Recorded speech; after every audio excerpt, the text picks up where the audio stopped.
नमस्कार दोस्तों, most welcome to संभव एजुकेशन क्लासेस। भारत के भूगोल की सीरीज में आज हमारा पार्ट नंबर 15 है और पार्ट नंबर 15 में हम लोग भारत के पठार प्लेट्यू ऑफ इंडिया के बारे में सीखेंगे। सबसे पहले कॉन्सेप्ट को सीखेंगे, उसके बाद नंबर ऑफ क्वेश्चंस लेंगे इस पर आधारित जो प्रीवियस ईयर में पूछे गए हैं। यह सीरीज यूपीपीएससी, आरओ और वेरियस टाइप एग्जामिनेशन जैसे यूपीएसएससी और बीपीएससी, सीजीएल, सीएचएसएल तथा अन्य प्रतियोगी परीक्षाओं के लिए इंपॉर्टेंट है। तो आइए शुरुआत करते हैं। पठार के बारे में पहले सीखते हैं, उसके बाद फिर हम नंबर ऑफ क्वेश्चंस पे आएंगे। प्रादीपीय पठार की अगर बात करते हैं तो आपके पास ये फिगर, इस चित्र में आप देख रहे हैं कि प्रादीपीय पठार का पूरा एकदम सिनेरियो रखा गया है, इसका क्लासिफिकेशन किया गया है।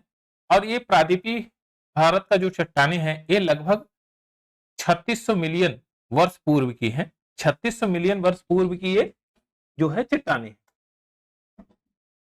और एक कार्बोनिफेरस के युग के पहले यानी गोंडवाना लैंड का एक भाग थी। गोंडवाना लैंड की जब बात करते हैं तो आप कहेंगे कि यह अफ्रीका से सटा हुआ भाग था। उस समय जो है सारे जो कॉन्टिनेंट थे वो एक जगह इकट्ठा थे, तो ये अफ्रीका का पार्ट था। वो अफ्रीका के समूचे पार्ट को गोंडवाना लैंड कहा जाता था और वहां से टूट के ये उत्तर की तरफ विस्थापित हुआ और जाके तिब्बत प्लेट में जाके टकरा गया और वहां पर टकराने से हिमालय का निर्माण हुआ।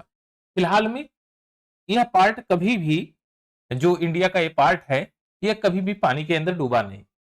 यह हमेशा जो है लैंड सरफेस ही रहा और यह वाटर बॉडी के अंदर नहीं कभी गया। और पुराने समय में जब ये बना तो आग्नेय चट्टानों के रूप में था, इग्नियस रॉक्स आप कह सकते हैं। तो ये मेटलिक रॉक था। इसमें ये रॉक्स जीवाश्म नहीं थे, क्योंकि उस समय जब धरती का शीतलन हुआ तो शीतलन होने के उपरांत इस प्रकार के रॉक्स का फॉर्मेशन हुआ। एकदम कठोर चट्टाने थी। ये तो बाद में जो अन्य चट्टानों का निर्माण होता है उन्हीं चट्टानों के अपक्षय और अपर्दन के कारण होता है। तो वेदरिंग और इरोजन के कारण अन्य चट्टानों का निर्माण होता है।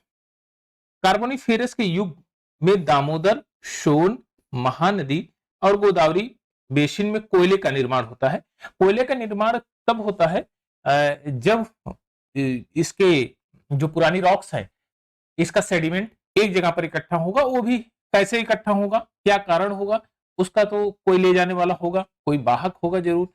तो वो वाहक होता है आपकी हवा और आपके जल। जो नदियों के किनारे का क्षेत्र है वह इरोजन सबसे ज्यादा करता है, अपक्षय अपर्दन ज्यादा करता है, क्योंकि नदियां सतत वाहिनी है, हमेशा काम करती हैं। वायु कभी चली कभी नहीं चली, या वायु कभी तेज हो गई, लेकिन नदियों का जो वेग है, नदियों में कभी कम वेग रहता है, कभी ज्यादा हो जाता है, लेकिन नदियां हमेशा चलती हैं। तो वह हमेशा किसी न किसी पार्ट का इरोजन करती हैं, कटाव करती हैं और कहीं ना कहीं उसको डिपॉजिट करती हैं। तो कार्बोनिफेरस में जो दामोदर नदी, सोन नदी और महानदी, इन घाटियों में जब इसका जमाव ज्यादा हुआ, डिपोजिशन, तो उसमें जीवाश्म ही दबे। उथल पुथल के कारण फिर वो जो जीवाश्म थे वो नीचे चले गए और उस पर एक मोटी सी परत जम गई, जो कई वर्षों, करोड़ वर्षों के उपरांत कोयले का निर्माण होता है वहां पर। तो कोयले का निर्माण कहां पर पाया जाएगा? जहां पर नदियां हैं, नदियों के किनारे, दामोदर, सोन, महानदी, गोदावरी बेसिन के किनारे ही आपका जो है कोयले का भंडार पाया जाएगा। क्या ऐसी जगह पर पाया जाएगा कोयले का भंडार जहां पर नदियां ना हो? तो आप कहेंगे नहीं, ऐसी जगह पर कहीं नहीं पाया जाएगा। पाया उसी जगह जाएगा जहां नदियां बह रही है, क्योंकि नदियों द्वारा डिपोजिशन किया गया और पहाड़ों को काट कर इरोजन करके नीचे तलहटी में डिपोजिशन किया गया। तो तलहटी वाले क्षेत्र में वहां पर जो है सेडिमेंट्री रॉक्स दबने के कारण जो भी वनस्पतियां हैं नीचे दब गई, उसके कारण जो है कोयले का निर्माण होता है। अब कहता है जबकि क्रिटेशियस युग के दौरान ज्वालामुखी उद्भेदन होता है। क्रिटेशियस युग, जैसे हम जो है एज का क्लासिफिकेशन करते हैं कि अपनी शैशवावस्था है, फिर बाल्यावस्था, फिर युवा अवस्था आती है, उसके बाद वृद्धावस्था आती है, जीर्णावस्था आती है। तो यही कैटेगराइजेशन वहां पर हम लोग करते हैं कि उसके युग को देखते हैं। युग का देखने का मतलब ये होता है, क्लासिफिकेशन करते हैं कि इस पीरियड में मेजर फैक्ट क्या थे, मेजर इशू क्या था, इस समय में सबसे बड़ी बड़ी क्या क्या घटनाएं घटी, तो उन सब चीजों का क्लासिफिकेशन करने के लिए एक पीरियड्स दे दिया जाता है कि इस पीरियड तक अगर हम स्टडी करेंगे तो क्लासिफिकेशन करके तो हमारे लिए बेहतर होगा और चीजों को समझने में अंडरस्टैंडिंग हमारी बेहतर हो जाएगी। तो यह कारण होता है इसके क्लासिफिकेशन का। तो क्रिटेशियस युग में अत्यधिक जो ज्वालामुखी है उसका उद्भेदन होता है, और जब ज्वालामुखी उद्भेदन होगा, ज्वालामुखी उद्गार होगा, तो जाहिर सी बात है उसके लावा उस सतह पर फैल जाएंगे और शीतलन होने के बाद वो ठोस जम हो जाएंगे। तो वहां पर दक्कन ट्रैप का निर्माण होता है। कौन सा ट्रैप?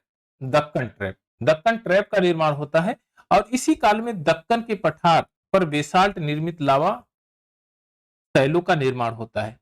अब लावा जनित शैल जब फैलेगी तो जाहिर सी बात है उसकी सतह लावा वाली होगी, बेसाल्ट की होगी। तो दक्कन का जो पठार है वो बेसाल्ट युक्त है। कैसा है? बेसाल्ट युक्त। और दक्कन ट्रैप का निर्माण क्रिटेशियस काल के अंतिम चरण में होता है। क्रिटेशियस काल के अंतिम चरण में जो है इसका निर्माण होता है। अच्छा, क्रिटेशियस साल का कभी आपसे क्लासिफिकेशन पूछा जाएगा कि कितने साल से कितने साल तक था ये क्रिटेशियस काल? तो ये 14.4 से लेकर 6.5 करोड़ वर्ष पूर्व का था। वर्ष पूर्व का था।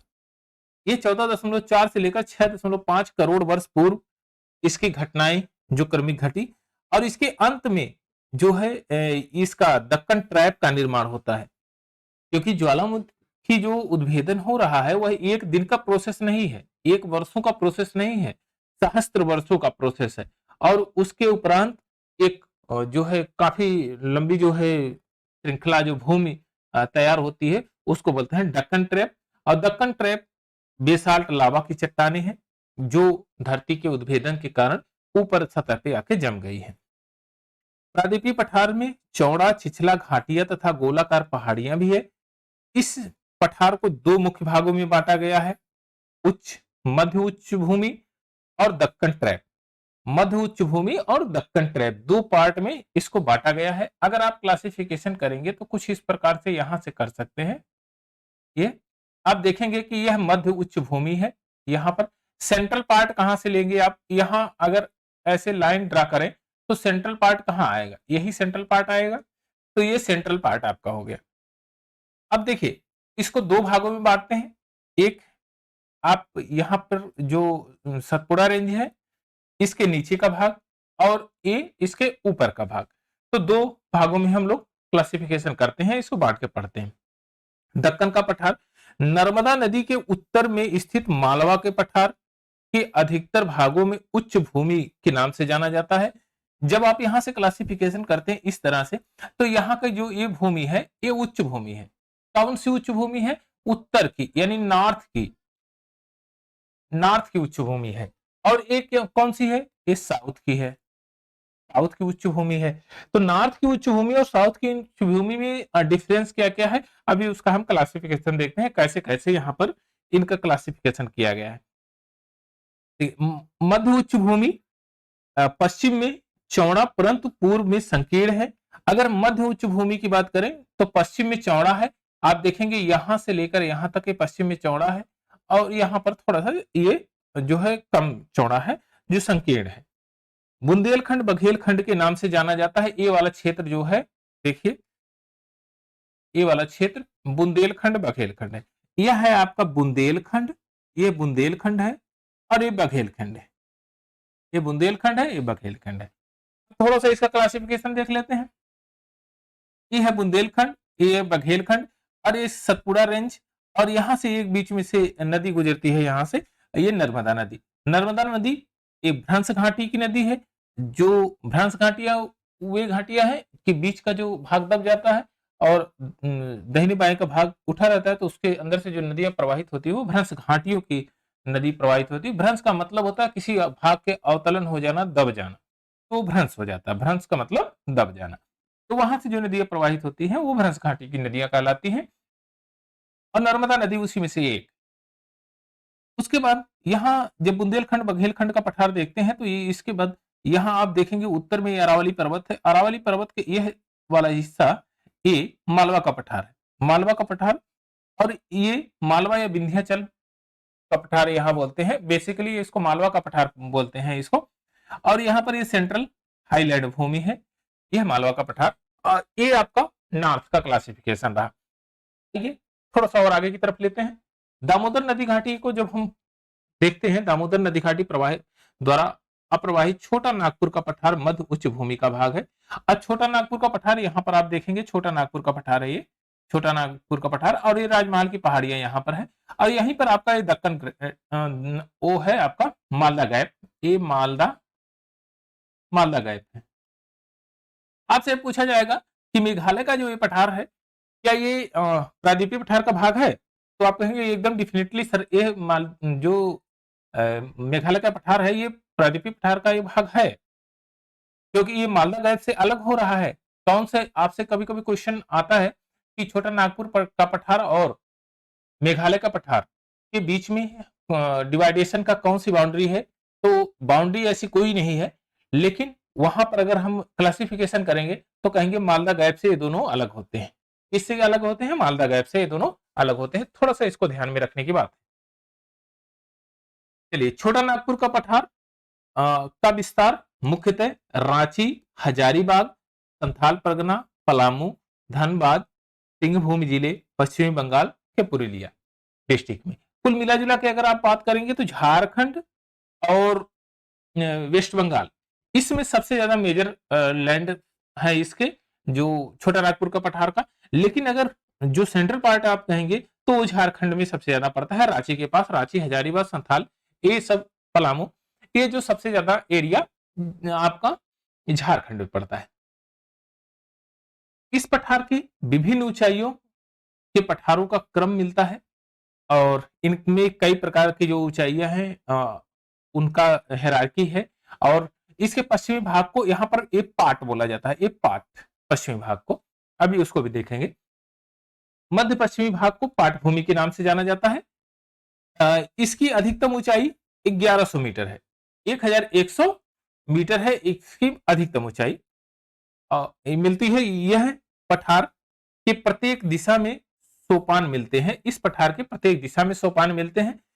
आप यहाँ इस पठार को अगर देखेंगे तो नदियों का प्रवाह जो है प्रत्येक दिशा में है। यहां से नदियां निकल के गंगा में भी मिलती हैं, और यहां से भी आप बंगाल में भी निकलती हैं। छोटा नागपुर के पठार में तीव्र ढाल एवं एस्कार्य के रूप में पाए जाते हैं, अतः यह एक अग्र गंभीर है। ये अग्र गंभीर, यह कई बार पूछता है छोटा नागपुर का पठार कैसा पठार है, तो अग्र गंभीर पठार है, इसको ध्यान में रखिएगा, अग्र गंभीर पठार है। मध्य में उच्च भूमि का क्षेत्र है, में बहने वाली नदियां जो है चंबल, सिंध, बेतवा, केन, दक्षिण पश्चिम से उत्तर पूर्व की तरफ निकलती हैं। पहले दक्षिण पश्चिम आती है, दक्षिण पश्चिम, और फिर उत्तर पूर्व जाती है, उत्तर पूर्व की तरफ यहां जाती है। पहले दक्षिण पश्चिम आती है, फिर उत्तर पूर्व की तरफ मुड़ जाती है। दक्षिण पश्चिम आएंगी, फिर उत्तर पूर्व की तरफ मुड़ जाएंगी, और ये आपके आके वे आप बंगाल में गिरती है। मालवा का पठार, यह लगभग 530 किलोमीटर की लंबाई तथा 300 किलोमीटर की चौड़ाई के साथ प्रायद्वीपीय के लगभग ये आपका 1,50,000 वर्ग किलोमीटर के क्षेत्र पर विस्तृत है। आप यहां पर देख रहे हैं मालवा का पठार, ये वाला जो हिस्सा, ये मालवा का पठार है। इसकी उत्तरी सीमा अरावली पर्वत, आप अरावली पर्वत को ले लीजिए। यहाँ पर दक्षिणी सीमा आपका विंध्याचल पर्वत, विंध्याचल पर्वत को ले लीजिए। और यहाँ पर पूर्वी सीमा बुंदेलखंड, और बुंदेलखंड का पठार, यानी बुंदेलखंड का ये वाला हिस्सा आपका बुंदेलखंड का पठार है। ये आपका लगता है ये इसका गैप यहाँ पर ये लोकेटेड है।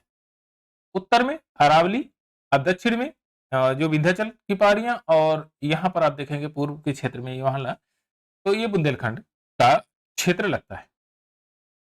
चलिए नेक्स्ट कुछ और देख लेते हैं। दक्कन का पठार, अब दक्कन का प्लेट्यू यहाँ कहां पर है? ये वाला हिस्सा पूरा दक्कन का प्लेट्यू कहलाता है, ये वाला हिस्सा।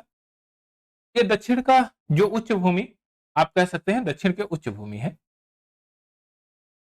दक्षिण की उच्च भूमि।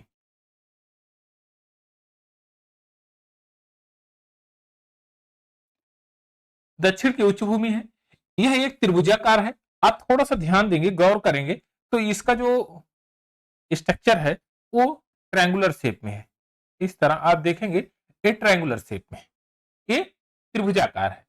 त्रिभुजाकार है। नर्मदा नदी के दक्षिण में, नर्मदा नदी यहां से है, विंध्याचल पर्वत से सतपुड़ा, यहां पर नर्मदा नदी है। नर्मदा नदी के दक्षिण में है यह स्थित है। यहां से इसकी जो शुरुआत होती है नर्मदा नदी के दक्षिण से, इसके उत्तर में चौड़े आधार पर सतपुड़ा की श्रृंखला की पहाड़ियां हैं, सतपुड़ा श्रृंखला, यहां पर सतपुड़ा, जबकि महादेव, कैमूर, मैकाल श्रृंखलाएं इसके पूर्वी क्षेत्र में है। अच्छा, यहाँ पर महादेव, यही सतपुड़ा रेंज के यहाँ पर महादेव, फिर यहाँ पर जो है मैकाल की पहाड़ियां, कैमूर की पहाड़ियां आपको छोटा नागपुर के पठार में इसमें आता है, तो कैमूर की पहाड़ियां भी इसके एक तरह से बॉर्डर का काम करती हैं, पूर्वी क्षेत्र, पूर्वी विस्तार को दर्शाती है कि यहाँ तक इसका पूर्वी विस्तार है। दक्कन ट्रैप में काली मृदा पाई जाती है। दक्कन ट्रैप में काली मृदा पाई जाती है क्योंकि उस समय वॉल्केनो एक्टिविटीज ज्यादा हुई, तो वॉल्केनो एक्टिविटीज के कारण वहां पर जो सॉइल ऊपर जमा हुई वह इरोजन डिपोजिशन होके वो ब्लैक सॉइल में कन्वर्ट हुई, तो वह काली मृदा के रूप में वो पाई जाती है। और काली मृदा कपास के लिए सबसे ज्यादा उपयोगी होती है। इसका निर्माण बेसाल्ट लावा के अपक्षय और अपर्दन से होता है। बेसाल्ट लावा कौन से लावा है? वही जो वॉल्केनो एक्टिविटी के कारण बाहर जो सतह पे आके जम गए, और वही अपक्षय और अपर्दन, वेदरिंग और इरोजन के कारण वहां लैंडफॉर्म पे फैलते हैं और छोटे छोटे रवे के रूप में होते हैं, वो काली मृदा के रूप में उन एक स्ट्रक्चराइज होते हैं, निर्माण होता है उनका। अरावली की पहाड़ियां प्रायद्वीपीय पठार के उत्तर पश्चिम किनारे पर स्थित है। अरावली की पहाड़ियों की अगर बात करेंगे, यहाँ पर ये वाली पहाड़ियां तो उत्तर पश्चिम में है। देखिए ये अगर इस पार्ट की बात करें तो उत्तर पश्चिम में है। और अरावली तो अभी जो है सबसे ओल्डेस्ट माउंटेन है अरावली। ये कट छट के अभी अपने अस्तित्व को धीरे धीरे समाप्त कर रहा है। इसका आए दिन वेदरिंग होता है, इरोजन होता है, तो यह अपने धीरे धीरे मूल अस्तित्व को खत्म कर चुका है। अब ये सबसे ओल्डेस्ट माउंटेन की श्रेणी में है और सबसे अपक्षयी माउंटेन के रूप में भी ये जाना जाता है। यह बहुत अधिक खंडित और अपर्दित पहाड़ियां हैं। खंडित और अपर्दित क्यों? क्योंकि ये बहुत पुराना सबसे ओल्डेस्ट माउंटेन है और प्री कैम्ब्रियन काल का ये माउंटेन है, तो जाहिर सी बात है अब तक इसकी जीर्णावस्था आ ही जाएगी। प्रायद्वीपीय पठार का एक भाग उत्तर पूर्व में पाया जाता है। उत्तर पूर्व में कहां पाया जाएगा? ये मेघालय का क्षेत्र। मेघालय का क्षेत्र आपका प्रायद्वीपीय पठार, अगर पूरे बात करेंगे प्रायद्वीपीय पठार की, यह पूरा प्रायद्वीपीय पठार है, यह पूरा प्रायद्वीपीय पठार है। पेनिनसुला प्लेटू ऑफ इंडिया, पेनिनसुला, अच्छा कभी कभी आपसे पूछा जाता है what is means of peninsula. Peninsula है क्या चीज? ऐसा लैंडफॉर्म जिसके तीनों तरफ से वाटर बॉडी से घिरा हो, उसको हम प्लेटू कहते हैं, उसको हम उसको हम पेनिनसुला कहते हैं। और पेनिनसुला का ये भारत का जो प्रायद्वीपीय पठार है, ये तीन तरफ आप देखेंगे तो यहाँ पर अरब सागर और यहाँ पर Bay of Bengal, Bay of Bengal, और यहाँ पर हिंद महासागर है। तीन तरफ से वाटर बॉडी से घिरा हुआ है, तो यह प्रायद्वीपीय पठार है। अच्छा, इंडिया में एक और प्रायद्वीपीय पठार है, आप उसका नाम बताइएगा और लोकेशन जरूर बताइएगा। चलिए हम लोकेशन बता देते हैं, आप केवल नाम कमेंट सेक्शन में बताइएगा। यह लोकेशन देख लीजिए आप, यहाँ पर यह लोकेशन, यह तीन तरफ वाटर बॉडी से घिरा हुआ है। यहाँ पर एक पठार है, यह पठार है, इस पठार का नाम बताना है आपको। यहाँ पर गुजरात में है ये पठार, क्या नाम है कमेंट सेक्शन में जरूर बताइएगा। और आप मैप को निहारेंगे तो आपको पता चल जाएगा कि कौन सा पठार है वहां पर। चलिए, इसे स्थानीय रूप से मेघालय का पठार कहते हैं। ये मेघालय का पठार जो आपका नॉर्थ ईस्ट में है, नॉर्थ ईस्ट में है मेघालय का पठार। कार्बी आंगलोंग का पठार, इसको अनेक नामों से जानते हैं, मेघालय का पठार, कार्बी आंगलोंग का पठार तथा उत्तर कचार पठार, पठारी के नाम से जाना जाता है। यह अनशन के कारण प्रायद्वीपीय भाग से मालदा गैप द्वारा पृथक होता है। मालदा गैप का मतलब यह है कि कैसे पृथक हुआ, कैसे पता चला कि हमको ये पृथक हो रहा है, और इस तरह से कैसे हमको पता चलता है कि यह दूसरा पार्ट है। तो एक बार थोड़ा सा गौर करेंगे, यहां से गंगा नदी निकलती है और गंगा नदी निकल के फिर आती है वे ऑफ बंगाल, यहाँ पर बांग्लादेश से होते हुए बे ऑफ बंगाल में गिर जाती है। यहीं से निकलती है ब्रह्मपुत्रा नदी, और ब्रह्मपुत्रा नदी आती है आप सोंगपो के नाम से, जानी जाती है तिब्बत में, और इंडिया में आके उसको बांग्लादेश वो ब्रह्मपुत्रा के नाम से जानते हैं। बांग्लादेश में इसको जो है गंगा को पद्मा के नाम से जानते हैं, और ब्रह्मपुत्रा को जमुना, और ये जब मिल जाती है यहाँ पर मेघना कहलाती है। यहाँ पर मेघना, मेघना और गंगा को कहते हैं आपका, इसको कहते हैं जमुना, और इसको कहते हैं पद्मा। गंगा को पद्मा कहते हैं और इसको बोलते हैं जमुना। यहां से जो ये इरोजन करके नदियां पहाड़ों का इरोजन करती हैं और ले आके यहाँ कर इस गैप में, इस जो तलहटी का क्षेत्र है यहाँ पर इस जो सेडिमेंट को जमा करती हैं, सबसे ज्यादा सेडिमेंट वहां पर जमा होता है। तो वहां जमा होने के कारण एक भूपरपटी नीचे की तरफ दब जाती है, और ऊपर एक जो है डिपोजिशन लैंडफॉर्म का निर्माण होता है, और डिपोजिशन लैंडफॉर्म निर्माण होने के कारण ऐसा लगता है कि यह पार्ट है पेनिनसुला प्लेटो ऑफ इंडिया का, यह प्रायद्वीपीय पठार का भाग, और यह पार्ट अलग है और यह पार्ट अलग है, जबकि यह ऐसा है नहीं, ये प्रायद्वीपीय पठार का ही भाग है। तो इसको भी एक बार ध्यान में रखिएगा। इसके बीच में जो एक मालदा गैप है, ये मालदा गैप है, मालदा गैप के कारण छोटा नागपुर का पठार और मेघालय का पठार अलग होता है। तो मालदा गैप पश्चिम बंगाल, मेघालय के कार्बी-लॉन्ग पठार तथा छोटा नागपुर के पठार से अलग होता है। मेघालय के पठार में 3 महत्वपूर्ण पहाड़ियां हैं। पहाड़ियां का नाम, पहाड़ियां गारो, खासी, जयंतियां। एक्चुअली ये गारो, खासी, जयंतियां तीनों जनजातियों के नाम पे हैं। गारो, खासी और जयंतियां, वहां पर उस पहाड़ियों पर गारो, खासी, जयंतियां, ये तीनों आदिवासी जो जनजातियां हैं वहां पर रहती हैं, उनके नाम से उन पहाड़ियों का नाम पड़ गया है गारो, खासी और जयंतियां। भुवन पहाड़ियां, मिजो हिल्स भी वहां पर है, मिजो एक जनजाति है वहां पर, तो उसके नाम से भी इसका जो है नामांकन किया गया है। दंडकारण्य क्षेत्र, दंडकारण्य क्षेत्र उड़ीसा, छत्तीसगढ़, आंध्र प्रदेश, तेलंगाना, महाराष्ट्र में विस्तृत है।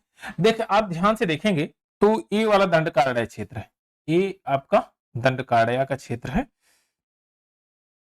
यहां देखिए यह है दंडकारण्य का क्षेत्र। आप छत्तीसगढ़ बस्तर वाला जब एरिया देखेंगे छत्तीसगढ़ बस्तर का, तो जहां पर दंतेवाड़ा का काफी ज्यादा कांड होता रहता है, नक्सली उग्रवाद वहां पर सबसे ज्यादा है। तो दंडकारण्य वाला जो क्षेत्र देखेंगे तो वहां पर देखेंगे को उड़ीसा, छत्तीसगढ़, आंध्र प्रदेश, तेलंगाना, महाराष्ट्र, इसमें ये विस्तृत रूप से फैला हुआ है और तीनों से लगा हुआ है। आप देखेंगे तेलंगाना, महाराष्ट्र और फिर यहाँ छत्तीसगढ़, उड़ीसा, इसमें आपका ये विस्तृत है दंडकारण्य जो क्षेत्र है।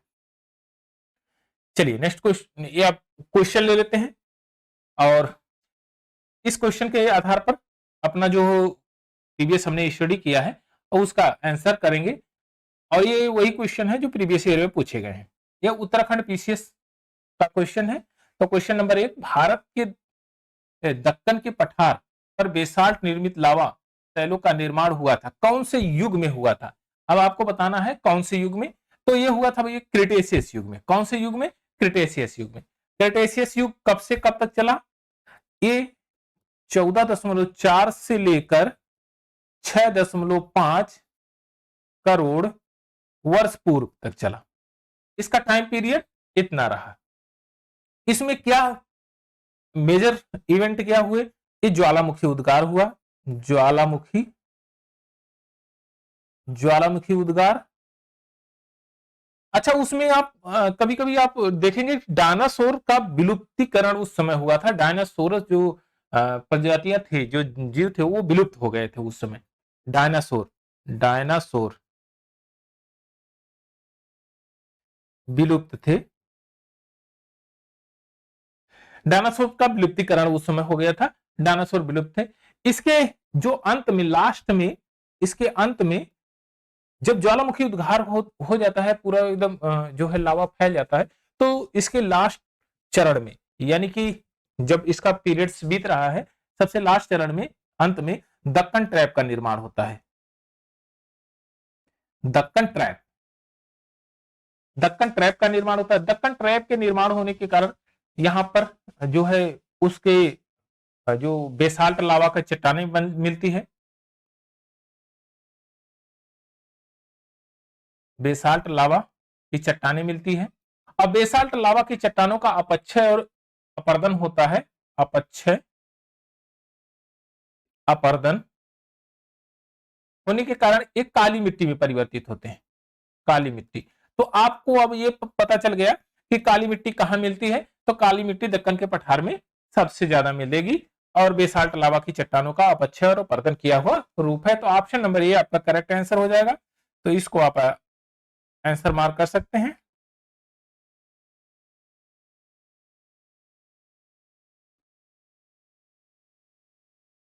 ऑप्शन नंबर ए आपका करेक्ट आंसर होगा। चलिए नेक्स्ट क्वेश्चन लेते हैं।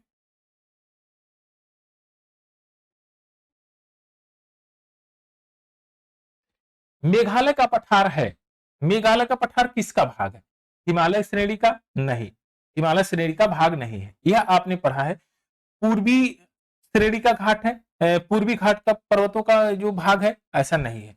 सतपुड़ा का नहीं है। प्रायद्वीपीय पठार का एक भाग है और यह भाग प्रायद्वीपीय पठार का एक भाग है।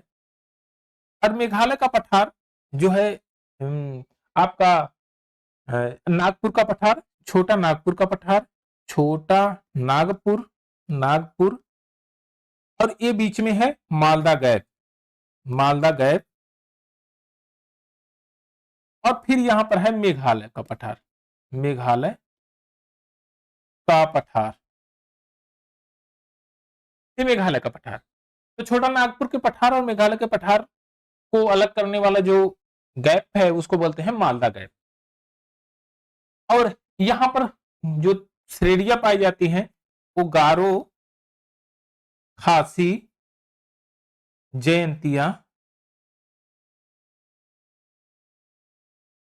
ये इनके आदिवासी जो आदिवासी समूह है वहां पर रहते हैं उन्हीं के नाम पर ये गारो, खासी, जयंतियों और जयंतियों का नाम रखा गया, उन पहाड़ियों का नाम रखा गया।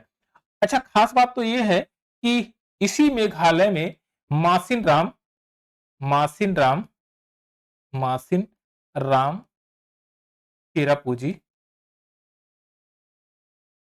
एक जगह है जहां वर्ष की सबसे ज्यादा वर्षा होती है। औसत वर्षा की सबसे अधिक औसत वर्षा का क्षेत्र है। औसत वर्षा का क्षेत्र है, सबसे ज्यादा औसत वर्षा वहां पर होती है। चलिए नेक्स्ट क्वेश्चन लेते हैं। Question number 3। भारत के अतिरिक्त प्रायद्वीपीय पर्वत निर्मित हुए। भारत में अतिरिक्त जो प्रायद्वीपीय पर्वत है वो निर्मित होते हैं, कब निर्मित होते हैं? आपने एक चीज और पढ़ा होगा शुरुआत में ही कि India A part of Gondwana land और गोंडवाना लैंड का भाग था। तो जब गोंडवाना लैंड का वो भाग था तो कुछ इस शक्ल में था।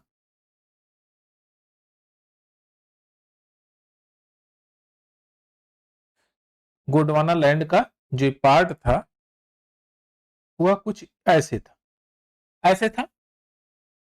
थोड़ा सा स्ट्रक्चराइज बहुत बेहतर नहीं हो पाएगा तो आप लोग समझ लीजिएगा। ये इस तरह था। अब ये आके फिर यहां तिब्बत प्लेटो से टकराता है। इधर है तिब्बत प्लेटो, तिब्बत, तिब्बत प्लेट। तिब्बत प्लेट से जब टकराता है तो यहां पर जो टैथिस सागर, टैथिस सागर के अवसाद हैं वो फोल्डेड माउंटेन के रूप में होते हैं। फोल्डेड माउंटेन के कारण एक प्रकार का जो फोल्डेड माउंटेन का निर्माण होता है। सबसे पहले ट्रांस हिमालय, फिर उसके बाद बृहद हिमालय, बृहद हिमालय के बाद लघु हिमालय, लघु हिमालय के बाद आपका शिवालिक हिमालय। इस तरह से उसका हम क्लासिफिकेशन करते हैं। तो उसमें देखते हैं कि यह कई युगों में बना हुआ है जो है, इसका बहुत लंबा पीरियड है और आज भी हिमालय का उत्थान हो रहा है। हिमालय सबसे नवीन पर्वत है। तो कहां पर बनेंगे? इस क्षेत्र में बनेंगे, यहां पर बनेंगे, यहां पर। तो यह पीरियड कौन सा था? ये सेनोजोइक पीरियड था। कौन सा पीरियड? सेनोजोइक, सेनोजोइक, सेनोजोइक महाकल्प, सेनोजोइक महाकल्प। और ये तृतीय युग का था, जो है तृतीय युग, तृतीय युग का पार्ट है। तृतीय युग अगर आप कहेंगे तृतीय युग कब से कब तक चला, 6.5 से लेकर 6.3 करोड़ वर्ष तक चला था। करोड़ वर्ष इसका टाइम पीरियड माना जाता है। 6.5 से लेकर 6.3 करोड़ वर्ष का इसका पीरियड माना जाता है। इसमें हिमालय के अतिरिक्त जो है, जो प्रायद्वीपीय, जो वहां माउंटेन, प्रायद्वीपीय माउंटेन थे, उनका निर्माण होता है, यानी कि उसके अग्रभाग का निर्माण होता है। तो सिंधु खसी, सिंधु जो सिंधु जो है गंगा के मैदान के पास जितने भी प्लेटो का आप निर्माण देखते हैं, पठारों का निर्माण देखते हैं, वो उसी समय का है, सेनोजोइक पीरियड का है। तो ऑप्शन नंबर डी आपका करेक्ट आंसर हो जाएगा इसमें, सेनोजोइक पीरियड, सेनोजोइक पीरियड। चलिए नेक्स्ट क्वेश्चन लेते हैं। छोटा नागपुर का पठार का सर्वाधिक घना बसा जिला धनबाद क्यों है? ये कई बार आप देखते होंगे कि धनबाद के बारे में क्वेश्चन खूब बढ़िया से आता है। अब आपको ऑप्शन दे रहा है छोटा नागपुर के पठार। धनबाद जिला कहां, धनबाद कहां है ये जिला? ये है झारखंड में, झारखंड में है, झारखंड का एक जिला है धनबाद। जो भारत का सबसे ज्यादा खनिज वहां पर उत्पादित होता है वो छोटा नागपुर के पठार पर स्थित है। तो क्यों ज्यादा जो है ये पॉपुलेशन है वहां पर? तो यह बोला कि भाई पहला कारण दे रहा है उपजाऊ मिट्टी है, दामोदर नदी निकली है, नहरों से सिंचाई होती है, ऐसा कुछ नहीं है। वहां की मिट्टी जो है वो उपजाऊ नहीं, वो भूरी मतलब लाल टाइप में मिट्टी है वहां पर, जिसको आप कह सकते हैं लाल टाइप मिट्टी। तो लाल टाइप जो मिट्टी होगी वह तो उपजाऊ होगी नहीं। कौन सी मिट्टी है? ये लाल मिट्टी, लाल मृदा है, तो यह उपजाऊ है नहीं, उपजाऊ नहीं। अब बताइए, यह मिट्टी उपजाऊ ही नहीं है तो दामोदर नदी निकले या कोई भी नदी निकले, इससे कोई विशेष प्रभाव नहीं पड़ने वाला। कोयला, लोहा, अभ्रक, तांबा आदि पाया जाता है, इसके लिए जनसंख्या रहती है। ऐसा नहीं होता है कि कोयला, अभ्रक जो है तांबा पाया जाए जहां पर, वहां पर खूब जनसंख्या हो, ऐसा संभव नहीं है। खनन उद्योग का विकास, औद्योगिकरण, यह बात कुछ हजम हुई कि खनन उद्योग, लोहा, कोयला, लोहा, अभ्रक पाया जाता है, कोयला, लोहा, अभ्रक और तांबा पाया जाता है, तो उसको खनन करने के लिए, उसका जो है निकालने के लिए, उसकी माइनिंग करने के लिए पहली बात तो लेबर की जरूरत पड़ेगी, उद्योग धंधों की जरूरत पड़ेगी। उद्योग धंधों में उसका जो है फिर आपका फर्टिलाइजेशन होगा, दुनिया भर की और चीजें होती हैं जो अन्य सामान भी बनाए जाते हैं उससे, तो वहां आदमी की जरूरत पड़ेगी। अब वहां पर होता है इंडस्ट्रियलाइजेशन, इंडस्ट्रियलाइजेशन खनन का जो है क्षेत्र में इंडस्ट्रियलाइजेशन, औद्योगिकरण होगा और औद्योगिकरण में पॉपुलेशन बढ़ेगी। तो यही एक कारण है मेन, जिसके कारण धनबाद जिले की जो पॉपुलेशन है वो सबसे ज्यादा है इस जगह पर। तो ऑप्शन नंबर सी आपका करेक्ट आंसर है, ऑप्शन नंबर सी, खनन उद्योग का विकास और औद्योगिकरण, इसलिए यहां पर जनसंख्या सबसे ज्यादा है। चलिए नेक्स्ट क्वेश्चन लेते हैं। छोटा नागपुर का पठार है, आपने खूब बढ़िया से पढ़ा था, यह एक अग्रगंभीर पठार है। छोटा नागपुर का पठार एक अग्रगंभीर पठार है, तो ऑप्शन नंबर ए आपका करेक्ट आंसर है इसमें। चलिए नेक्स्ट क्वेश्चन लेते हैं, क्वेश्चन नंबर 6। ये देखिए बहुत बढ़िया क्वेश्चन है और ये जो है पूछा गया है आईएएस, थोड़ा सा छोटा हो जाए, हाँ, आईएएस प्री 1997, आईएएस प्री 1997 का एक क्वेश्चन है। एबीसीडी आपको नामांकन करके दिया है और आपसे पूछ रहा है ये नाम। अब ध्यान से देखिए, अगर ए का नाम कह रहा है तो ए सबसे पहले A B C D classification करना है। अब यहां देखेंगे तो छत्तीसगढ़ का मैदान तो यहां पर पड़ेगा, छत्तीसगढ़ का मैदान तो इधर है नहीं, और पहले ऑप्शन में छत्तीसगढ़ का मैदान रिफ्ट घाटी है, तो आप एकदम आंखें बंद करके कर सकते हैं कि रिफ्ट घाटी है। यहां दो चीजों में से आप कंफर्म है छत्तीसगढ़ होगा नहीं, तो ऑप्शन नंबर ए, बी और ऑप्शन नंबर डी तो एक सिरे से कैंसिल कर दीजिए, काम खत्म इनका। चलिए ये क्या हो गया, रिफ्ट घाटी क्षेत्र, रिफ्ट घाटी क्षेत्र। अच्छा, रिफ्ट घाटी क्षेत्र किसका है, कौन सी नदी वहां से बहती है, तो नर्मदा नदी बहती है। नर्मदा नदी की दाहिनी बाएं कौन से पहाड़ हैं, तो आप बता सकते हैं विंध्याचल और सतपुड़ा। तो इतना आप ध्यान में रखिए कि रिफ्ट घाटी में नर्मदा नदी का प्रवाह होता है। चलिए नेक्स्ट देखते हैं बी नंबर। बी नंबर में अब आपको केवल ऑप्शन नंबर ए और सी देखना है। आगे छत्तीसगढ़ का मैदान, छत्तीसगढ़ का मैदान एकदम सही है। बी छत्तीसगढ़ का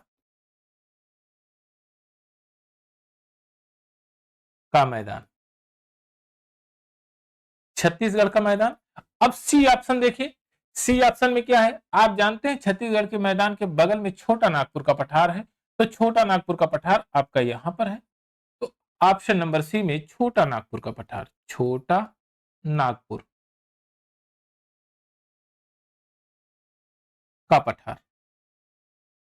और फिर छायाविष्ट प्रदेश आपका रेन शैडो रीजन,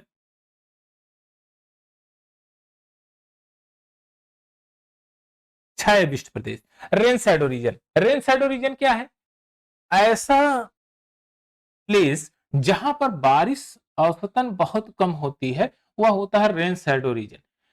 औसतन बारिश कम होने से क्या है कि एक साइड में तो आपकी बारिश होगी और दूसरे साइड में आपकी बारिश बहुत ज्यादा नहीं होगी। अच्छा, ऐसा क्यों है, कैसे है, तो एक थोड़ा सा क्लासिफिकेशन देख लीजिए।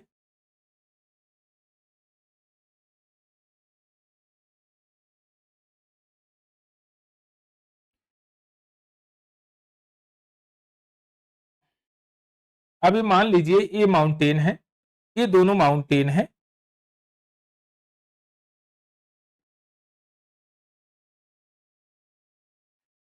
ये माउंटेन है। अगर इसके पीछे से बात करें, इसके फ्रंट से यहां से हम ये माउंटेन का किनारा, ये वाला हिस्सा फ्रंट का, ये फ्रंट का भाग है माउंटेन का। अगर मान लीजिए हवाओं का जो है यहां से इधर से हवाएं आती है, इधर से हवाएं आती हैं, तो यहां पर टकराएंगी, तो भैया बताइए कि बारिश सबसे ज्यादा कहां पर होगी, तो बारिश इस क्षेत्र में सबसे ज्यादा होगी या इसके अपोजिट से क्षेत्र में, यहां जो इसके पीछे पीछे बारिश होगी, बारिश होगी नहीं होगी। आपका उत्तर होगा कि होगी लेकिन बहुत कम होगी या तो नहीं के बराबर होगी। तो नहीं के बराबर होगी तो वह जो क्षेत्र बनेगा वह रेन शैडो रीजन बनेगा। अच्छा, रेन शैडो रीजन कहां पर बनेगा, तो आप कहेंगे सबसे पहले आप देखना है इसका बढ़िया से उदाहरण, तो आप पश्चिमी घाट पर्वत, पश्चिमी घाट का जो है पठार आप देख लीजिए, जो माउंटेन है वहां पर बारिश अच्छी खासी होती है और उसके अपोजिट साइड में आपकी बारिश कम होती है। आपसे पूछ लेगा एग्जामिनर ऐसा क्यों है, तो कहेंगे दक्षिण पश्चिम मानसून दक्षिण पश्चिम से आता है, तो सबसे पहले जो है वहां पर बारिश करता है और फ्रंट के वाले भाग में, अग्रभाग, जो अग्रभाग है यहां पर बारिश अच्छी खासी हो जाती है। इसके पश्च भाग में, पीछे की तरफ बैक साइड में बारिश की मात्रा कम हो जाती है, औसतन बहुत कम होती है, इसलिए उस क्षेत्र को रेन शैडो रीजन कहा जाता है। इसी में एक चीज और समझते चलिए कि आप नाम सुने हैं क्लाउड ब्रस्ट। क्लाउड ब्रस्ट कहां पर होता है, यहां पर साउथ में कहीं क्लाउड ब्रस्ट की संभावनाएं हैं, तो क्लाउड ब्रस्ट वहीं पर होगा जहां पर बादलों का कन्वर्जन होगा या दूसरी चीजें जहां पर मानसून ऑनसेट सबसे पहले जोश के साथ टकराएगा और खड़ा पहाड़ होगा। तो आप कहेंगे अच्छा, इसका मतलब केरल में आप देखेंगे तो केरल में अनाईमुदी, दोदा बेटा, नीलगिरी की पहाड़ियों में क्लाउड ब्रस्ट की संभावनाएं होती हैं। क्यों ऐसा है, क्योंकि खड़ा कगार है, खड़ा पहाड़ है और सबसे पहले मानसून ऑनसेट होता है, वहां पर क्लाउड ब्रस्ट होगा।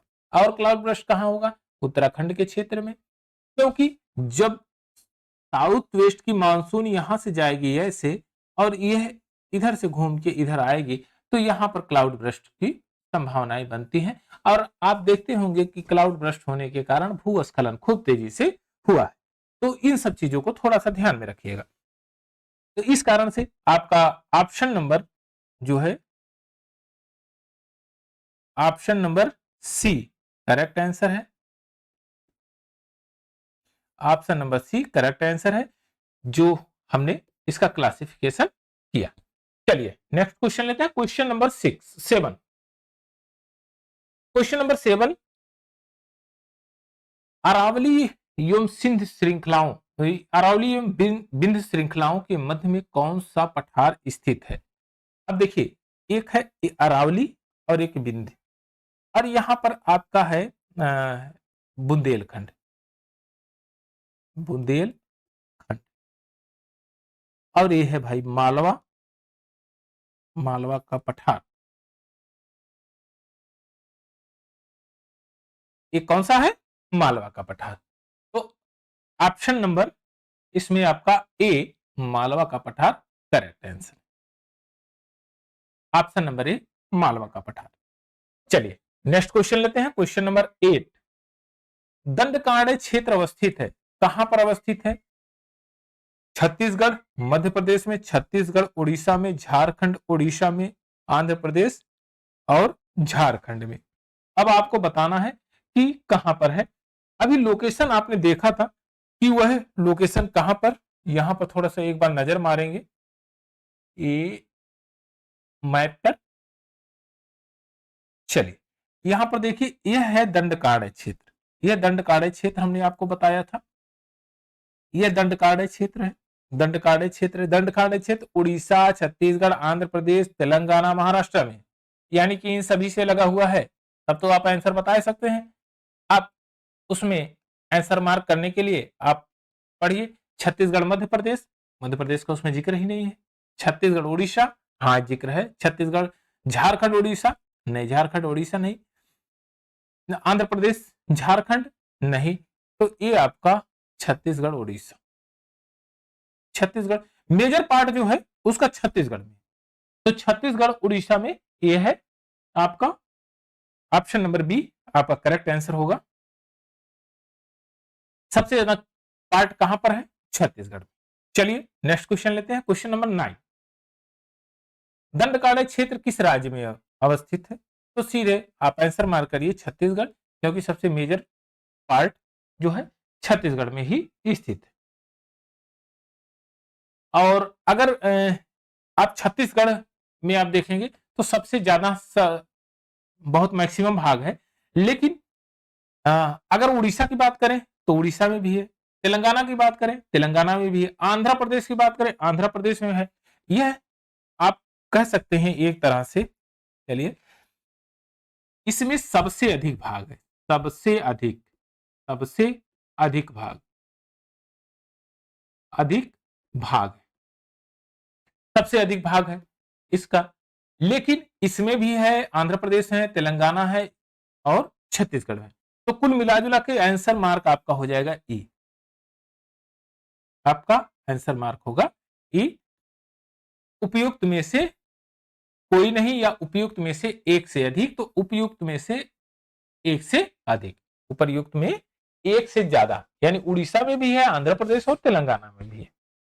चलिए नेक्स्ट क्वेश्चन लेते हैं, दंडकारण्य भारत के किस भाग में स्थित है?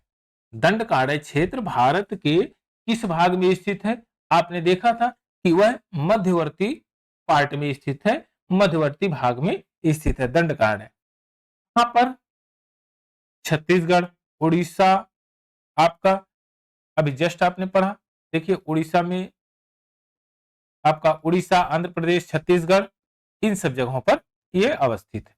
तेलंगाना में भी यह अवस्थित है। तो ये मध्य भूमि का पार्ट है। ऑप्शन नंबर सी आपका करेक्ट आंसर है। चलिए नेक्स्ट क्वेश्चन लेते हैं, question number 11, question number 11, Bihar के निम्न हिस्से में से कौन सा हिस्सा भूतात्विक दृष्टि से अपेक्षाकृत पुराना है? सबसे पुराना आपको बताना है कौन सा हिस्सा है। रोहतास का पठार, उत्तर पश्चिम की पहाड़ियां, खड़गपुर की पहाड़ियां, उत्तर गंगा का मैदान, और उपयुक्त में से कोई नहीं या उपर्युक्त में से एक से अधिक। तो खड़गपुर का जो पठार है, खड़गपुर का जो पहाड़ियां है खड़गपुर की, ये सबसे प्राचीन, सबसे पुराना है, अपेक्षाकृत पुराना है। अब खड़गपुर की पहाड़ियां जो है कौन से क्रम की हैं, तो ये है भैया धारवाड़, धारवाड़, धारवाड़ क्रम की चट्टानें हैं। जबकि रोहतास का जो पठार है वो विंध्य क्रम की चट्टानों का है। ये वाला रोहतास का पठार विंध्य क्रम की है, विंध्य क्रम की चट्टानों का है, विंध्य क्रम की चट्टानों का है। उत्तर पश्चिम में पहाड़ियां तृतीय क्रम की हैं तथा उत्तर गंगा का जो मैदान है वो नवीनतम गंगा का मैदान है। यह उत्तर गंगा का जो मैदान है वो नवीनतम है। नवीनतम कैसे है, नवीनतम कैसे कह सकते हैं, क्योंकि आज भी गंगा नदी प्रवाहित होती है और वहां जो पहाड़ों को काट के इरोजन करके ले आके प्लेन में डिपॉजिट करती है अपने जो सेडिमेंट को। तो अभी भी नए नए जो है लैंड का निर्माण होता रहता है। तो नवीनतम जो है वो गंगा का मैदान है, उत्तर गंगा का मैदान है। जबकि उत्तर पश्चिम की पहाड़ियों की अगर बात करें वो तृतीय क्रम की है, तृतीय क्रम की पहाड़ियां हैं, तृतीय क्रम की, तृतीय क्रम की है पहाड़ियां। और सबसे पुराना क्या है, खड़गपुर की पहाड़ियां, ये कौन से क्रम की है, धारवाड़ क्रम की। तो ऑप्शन नंबर सी आपका करेक्ट आंसर है। आइए नेक्स्ट क्वेश्चन लेते हैं, इस सेशन का लास्ट क्वेश्चन। निम्नलिखित में से कौन सा मेघालय पठार का अंश नहीं है। देखिए इसमें आपको बताना है कि मेघालय पठार का अंश नहीं है, तो इसमें गारो भी है, जयंतियां भी है, खांसी भी है, लेकिन भुवन पहाड़ी यह मेघालय पठार का अंश नहीं है। भुवन पहाड़ी किसका भाग है, तो आपसे पूछ लेगा, तो यह है मीजो हिल का, मीजो हिल, मीजो हिल का भाग है, part of Mizo hill, Mizo hill का पार्ट है। तो भुवन पहाड़ी, ये ऑप्शन नंबर ए आपका करेक्ट आंसर हो जाएगा, भुवन पहाड़ी, ऑप्शन नंबर ए आपका करेक्ट आंसर होगा। तो इस तरह से हमने प्लेटू का जो फॉर्मेशन था उसको देखा, कौन कौन से प्लेटू कहां कहां अवस्थित है उसको भी हमने बढ़िया से समझा। अब नेक्स्ट वाला पार्ट हम कोस्टल एरिया की बात करेंगे, पश्चिमी घाट तथा पूर्वी घाट का क्लासिफिकेशन देखेंगे, कैसे है इनका क्लासिफिकेशन, और धीरे धीरे करके हम सारे पार्ट को खत्म कर लेंगे जियोग्राफी के। तब तक इस सेशन को आप लोग आनंद लीजिए।